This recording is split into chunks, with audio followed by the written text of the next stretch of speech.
One of my favorite allegories in the Bible is the story of Gideon's army. Gideon had an army of 32,000 men. God says, there's too many. They'll think they saved themselves. So God says, whoever is afraid, send them home. 22,000 went home, leaving 10,000. God says, there's still too many. So he further sorted them according to how they drank the water. Those that bowed to the water to drink were put in one group, and those that lapped the water out of their own hands, bringing their hands to their mouth, were put in another group. Those that lapped the water out of their own hands, like a dog, were 300. The rest of the 10,000 bowed to the water to drink, and they were sent home. Now the 300 were given empty pitchers with lamps inside, and a trumpet to blow, and all at the same time they were supposed to break their pitchers and let their lamp shine, and blow their trumpets and cry, "The sword of the Lord and of Gideon." Now this caused such confusion within the Midianites that they turned on each other with their own swords, and they fled. Now this is a remarkable story of how to win a battle, or else it's quite an allegory. Now allegories are figurative stories that have a message, a spiritual message, the allegories in the Bible. Since everything is figurative, well, the first thing is, what does the water represent? They were sorted according to how they drank the water. In Revelation, we have a clear definition of what waters would represent. It says that the waters are peoples and multitudes and nations and tongues. Well, all of these people and multitude and tongues, the tongues is there. I would say that means that these people have a message. The tongue represents a message. People with a message. That sounds like people of religion. They have a message. So the 300 are chosen according to how they received the message, how they drank the water.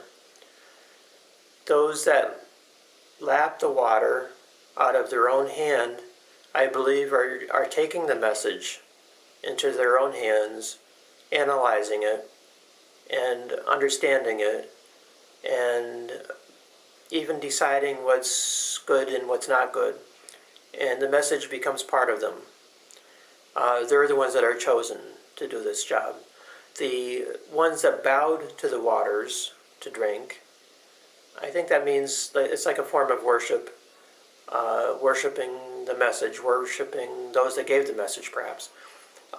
They received the message and they would just repeat it as it was received. It's like in the ear and out the mouth. They were sent home. They couldn't do this job.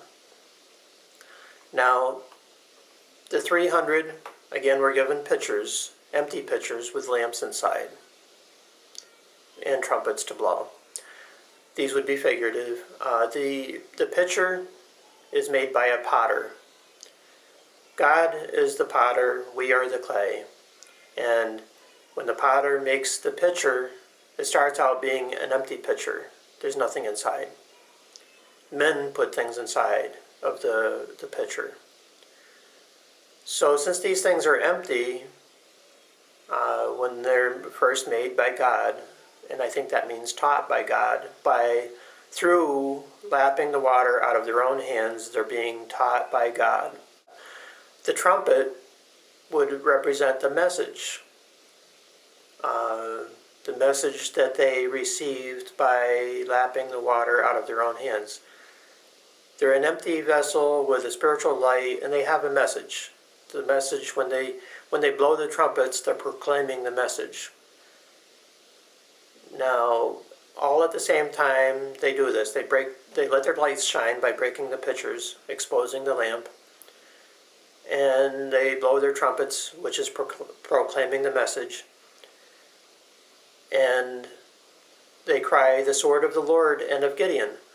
Now, where are the swords?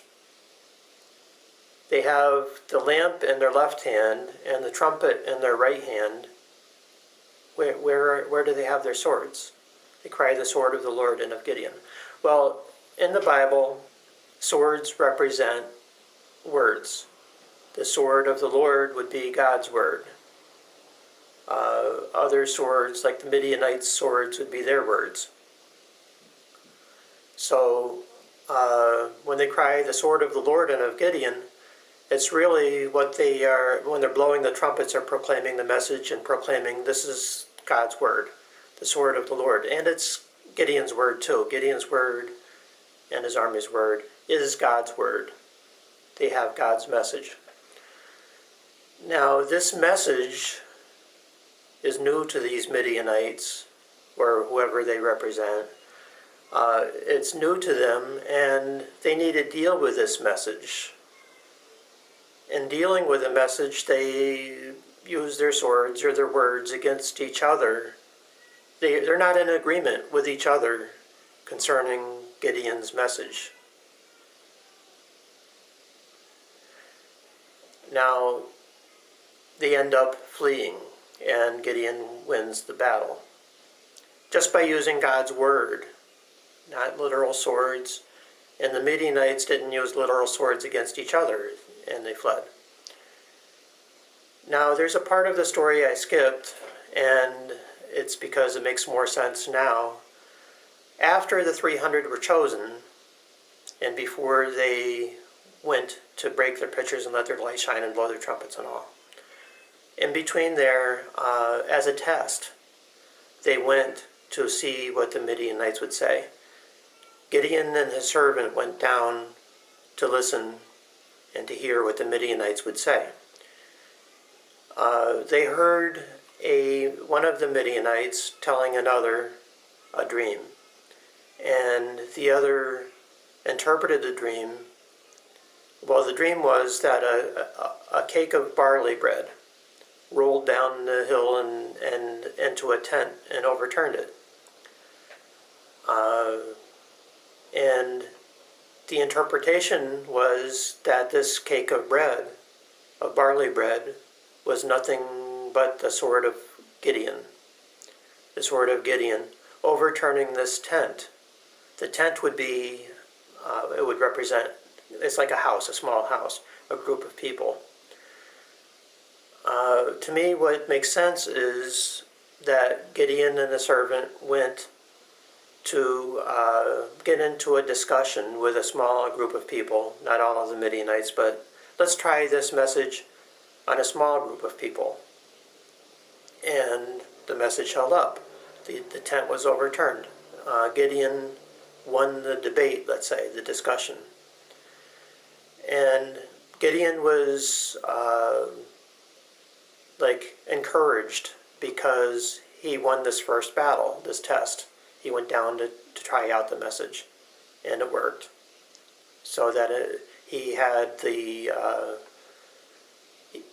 he knew that the message was going to work against all of the Midianites because it was now tested. Now, this makes so much sense as an allegory, and I don't see how. It doesn't make sense. You just have to believe it in order to think that it was literal history. This is the way I'm seeing the whole Bible, these stories being allegories. This one, I feel especially, is clear that it's an allegory. There's other ones that I feel are very clear they're allegories, and then a lot of them just make sense, even though they seem like history, to be allegories. Tell me what you think. Is it a literal story of history, which is somewhat unbelievable?